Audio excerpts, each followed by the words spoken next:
साथियों नमस्कार। एक बार फिर आज के लेक्चर में आपका स्वागत है।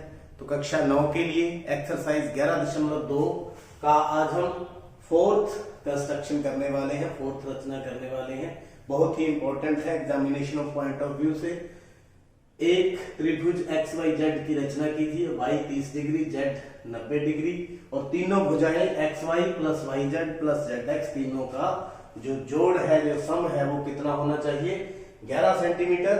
तो आइए इसको करें हैं और उसके पीछे इसके जो क्या लॉजिक है, किस तरह से जो हमने रचना करेंगे उसके बारे में भी विश्लेषण करेंगे। तो सबसे पहले 11 सेंटीमीटर की हम एक सेंटीमीटर की लाइन खींचेंगे, लेकिन आपको अच्छा दिखाई दे इसलिए उसी अनुपात में मैं इंचेस को ले रहा हूं और वो भी डबल में। तो 11 सेंटीमीटर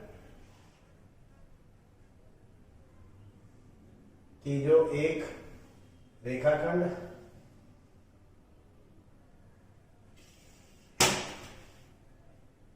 उसी अनुपात में, ताकि आपको अच्छा दिखाई दे, मैं ले रहा हूं, ये इसका नाम दे देता हूं ए बी और अकॉर्डिंग टू सम 11 सेंटीमीटर। अब एक तरफ 30 डिग्री का कोण होना चाहिए, एक तरफ 45 का, लेकिन हम यहां पर अगर y 30 है तो हम 15 बनाएंगे, z 90 है तो हम कितना बनाएंगे? 45, इसका आधा बनाएंगे। क्यों आधा बनाएंगे उसका जवाब भी हम देंगे। तो सबसे पहले a पर हम, वहां 30 है तो 30 का आधा 15 डिग्री का हम कोण बनाएंगे। ये 60, ये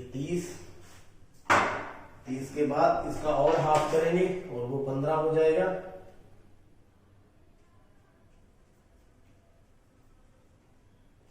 तीस का कोण तैयार। इसके बाद 15 का,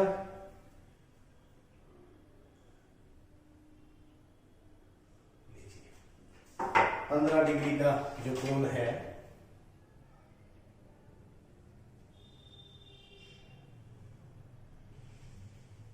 वो तैयार हो चुका है।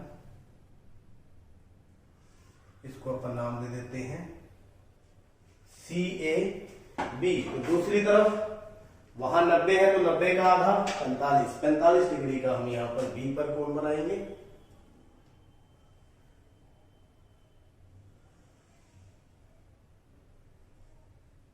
साठ 120 का हाफ कितना? 90।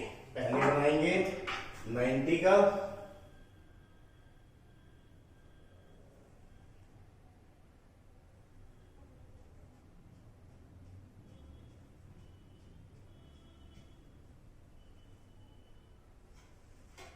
फिर उसके बाद यहां से 45 डिग्री का कोण बनाएंगे, 90 पे रखेंगे और 0 पे। तो ये कहां काटेगा? 45 डिग्री पर।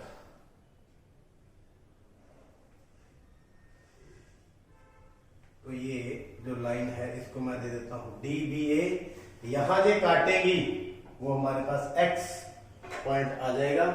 तो कौन कौन से एंगल बना दिए? DBC कितना? 45 डिग्री और इधर कितना?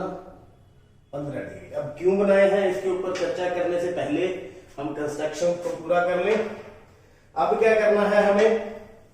BC का लंब समद्विभाजक। ध्यान रखना किस तरह से हो रहा है, B और C का लंब समद्विभाजक।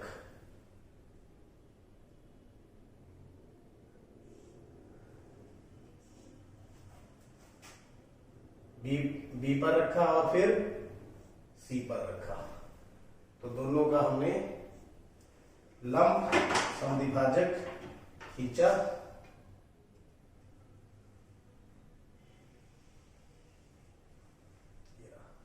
ये आ गया Z पॉइंट। कौन सा? ये X और ये Z।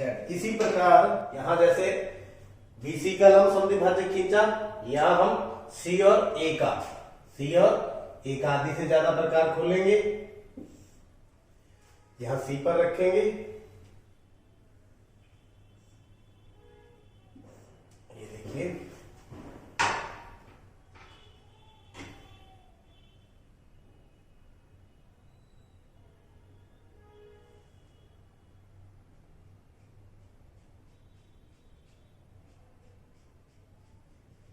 ये इसका लंब समद्विभाजक।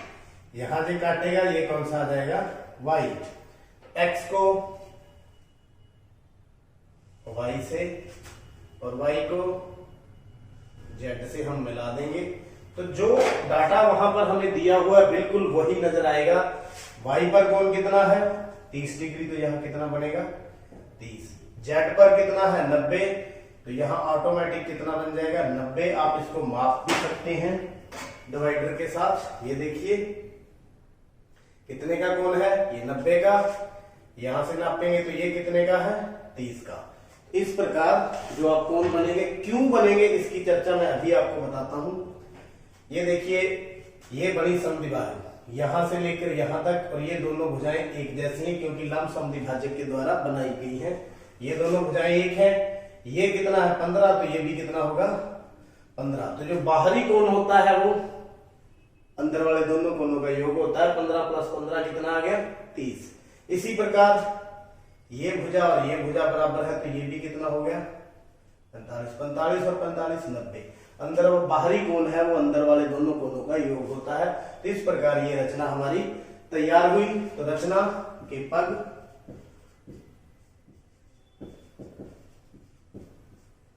जैसे जैसे किया वैसे वैसे लिखेंगे। सबसे पहले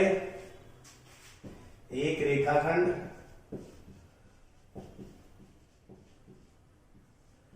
AB बराबर में 11 सेंटीमीटर लिया। फिर क्या किया था, यहां से CAB बराबर 15 डिग्री तथा DBA बराबर में 45 डिग्री के कोण बनाए, जो X बिंदु पर काटे। X बिंदु पर काटे। X कौन सा है, ये रहा। उसके बाद नंबर 3, XB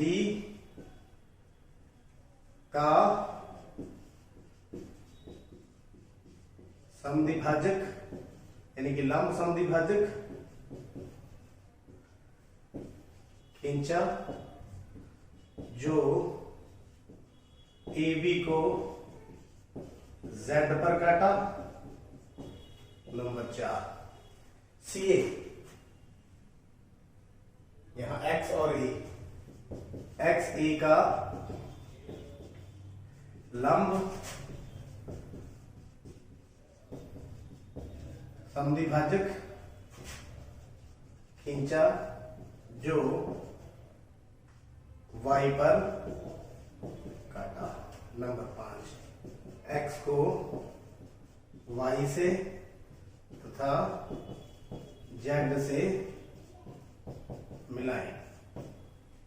नंबर 6 XYZ अभीष्ट त्रिभुज है। तो इस प्रकार की त्रिभुज तैयार हुई। दोबारा फिर मैं आपको बता दूं, यहां कोण आधे क्यों बनाए, क्योंकि ये दोनों भुजाएं एक है, समद्विबाहु है। ये 15 तो ये भी 15, और बाहरी कोण इन दोनों का सम होता है, तो इसलिए ये 30 बन गया। इसी प्रकार ये 45 45 और ये 90 बन गया। और आपके जो दिया हुआ डाटा था उसके अनुसार ये त्रिभुज तैयार हुई। उम्मीद है ये समझ आ गई होगी, और चैनल को भी सब्सक्राइब करें। आपका बहुत बहुत धन्यवाद।